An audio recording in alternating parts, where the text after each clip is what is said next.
Hi అండి. అందరికీ నమస్కారం. Welcome to my channel. ఈ వీడియోలో ఏపీ ప్రభుత్వ ఉద్యోగ పెన్షనర్ల పీఆర్సీపై ఆర్థిక శాఖ అధికారులతో సీఎం సమీక్ష. దీనికి సంబంధించిన పూర్తి తాజా సమాచారాన్ని వీడియోలో తెలుసుకుందాము. వీడియోనైతే ఎక్కడ గాని స్కిప్ చేయకుండా ఎండ్ వరకు చూసేయండి. అప్పుడే ఇన్ఫర్మేషన్ పూర్తిగా అర్థమవుతుంది. అలాగే వీడియో చూస్తున్న ప్రతి ఒక్కరు వీడియోకైతే లైక్ చేయండి ఫ్రెండ్స్. ఈ వీడియోని తోటి ఉద్యోగ పెన్షనర్ మిత్రులతో అయితే షేర్ చేయండి. కొత్తగా మన ఛానల్‌ని చూస్తున్నవారు ఇంకా ఎవరైనా సబ్స్క్రైబ్ చేసుకోకుంటే వెంటనే మన ఛానల్‌ని సబ్స్క్రైబ్ చేసుకోండి. దీని ద్వారా నేను చేసే లేటెస్ట్ వీడియోస్ అన్నీ మీ వరకు రీచ్ అవుతాయి. ఇక ఆలస్యం చేయకుండా వివరాల్లోకైతే వెళ్ళిపోదాము. ఫ్రెండ్స్, ఇక విషయానికొచ్చినట్లయితే ఆంధ్రప్రదేశ్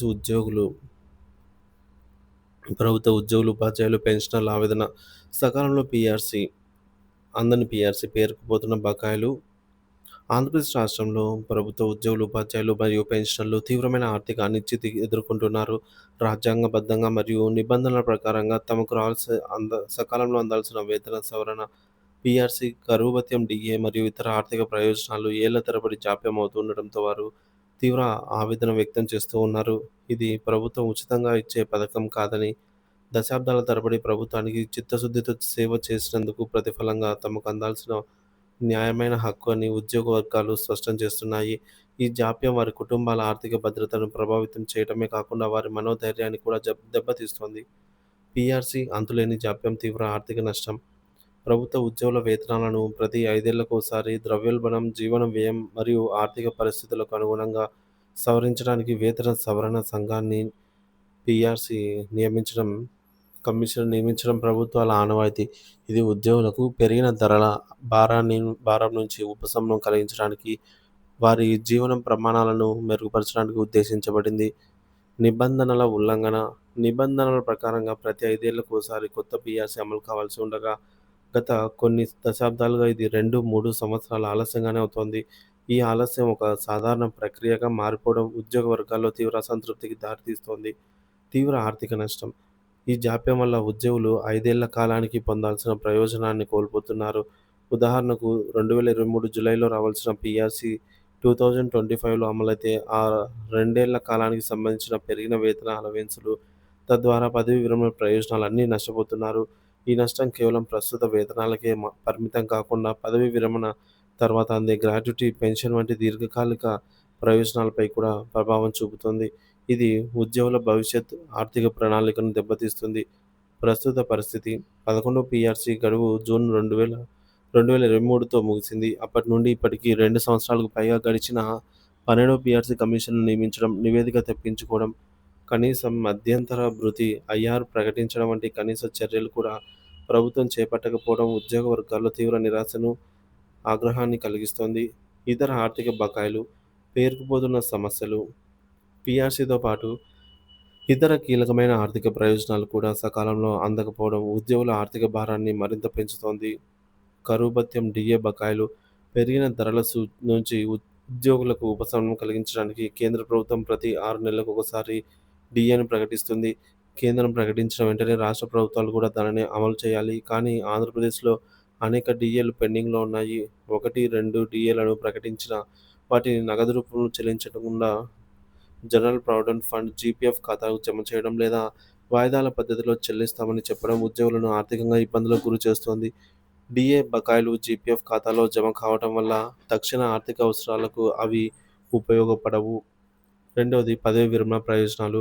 ఒక ఉద్యోగి తన పదవీ విరమణ తేదీకి కొన్ని నెలల ముందే సంబంధిత పత్రాలను ఏజీ కార్యాలయానికి సమర్పించినప్పటికీ, పదవీ విరమణ తర్వాత అందాల్సిన గ్రాట్యుటీ, అర్జిత సెలవుల నగదు, కమ్యుటేషన్ వంటి ప్రయోజనాలు నెలల నెలలు, సంవత్సరాల తరబడి అందటం లేదు. ఇది పదవీ విరమణ చేసిన ఉద్యోగులను వారి వృద్ధాప్యంలో తీవ్ర ఆర్థిక ఇబ్బందులకు గురిచేస్తోంది. వైద్య ఖర్చులు, కుటుంబ పోషణ వంటి వాటికి ఈ ప్రయోజనాలు అత్యవసరం. సకాలంలో అందని ప్రయోజనాలు వృద్ధాప్యంలో మానసిక ఒత్తిడిని, శారీరక క్షీణతను పెంచుతూ ఉన్నాయి. మూడోది, ఇతర పెండింగ్ బిల్లులు. సరెండర్ లీవ్, జీపీఎఫ్ రుణాలు, మెడికల్ రియంబర్స్మెంట్ బిల్లులు వంటి అనేక ఇతర ఆర్థిక ప్రయోజనాలు కూడా సకాలంలో అందటం లేదు. వైద్య ఖర్చులు సకాలంలో చెల్లించకపోవటం వల్ల ఉద్యోగులు అప్పుల పాలవుతున్నారు. జీపీఎఫ్ రుణాలు అత్యవసర సమయాల్లో ఉద్యోగులకు అండగా నిలవాలి, కానీ అవి కూడా జాప్యం కావడంతో ప్రైవేటు అప్పుల వైపు చూడాల్సి వస్తోంది. ప్రభుత్వ వైఖరి మరియు ఉద్యోగ సంఘాల అల్టిమేటం. గత ప్రభుత్వం తమకు కొంత సమయం కావాలని కోరడంతో ఉద్యోగ సంఘాలు దాదాపుగా 20 నెలలకు పైగా సమానంతో సహనంతో వేచి చూశాయి. రాష్ట్ర ఆర్థిక పరిస్థితిని అర్థం చేసుకున్నప్పటికీ తమకు న్యాయబద్ధంగా రావాల్సిన హక్కులను నిరవధికంగా నిలిపివేయడం సరికాదని ఉద్యోగ సంఘాలు వాదిస్తున్నాయి. ముఖ్యంగా ఆర్థిక పరిస్థితి పేరు చెప్పి ఉద్యోగుల హక్కులను కాలరాయటం సరికాదని వారి వాదన. కొత్త ప్రభుత్వం ఏర్పడిన తర్వాత కూడా ఈ సమస్యల పరిష్కారంపై స్పష్టమైన హామీ రాకపోవడంతో వారిలో అసహనం పెరిగింది. ఎన్నికల సమయంలో ఉద్యోగులకు ఇచ్చిన హామీలు ఇప్పుడు అమలుకు నోచుకోకపోవడం నిరాశను కలిగిస్తుంది. ఈ నేపథ్యంలో ఉద్యోగ సంఘాలు ప్రభుత్వానికి దసరా పండుగను గడువులోగా నిర్దేశించాయి.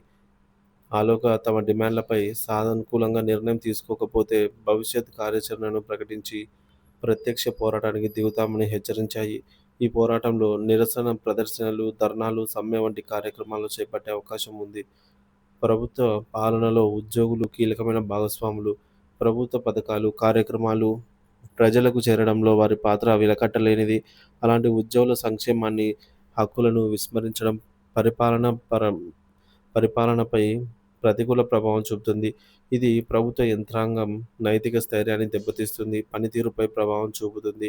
ముఖ్యమంత్రి గారు ఈ సమస్యను తీవ్రతను అర్థం చేసుకొని ఉద్యోగ సంఘాలతో తక్షణమే చర్చలు జరపాలని, పీఆర్సీ కమిషన్‌ను వెంటనే నియమించడం, పెండింగ్‌లో ఉన్న బకాయిలను ఒక నిర్దిష్ట ప్రణాళిక ప్రకారంగా విడుదల చేయడం ద్వారా లక్షలాది మంది ఉద్యోగులు, వారి కుటుంబాల్లో నెలకొన్న అనిశ్చితిని సానుకూల నిర్ణయం కోసం ఉద్యోగ లోకం ఆశగా ఎదురుచూస్తోంది. ఉద్యోగుల సమస్యల పరిష్కారం రాష్ట్ర అభివృద్ధికి సుస్థిరమైన పాలన అత్యవసరమనైతే తెలుస్తోంది.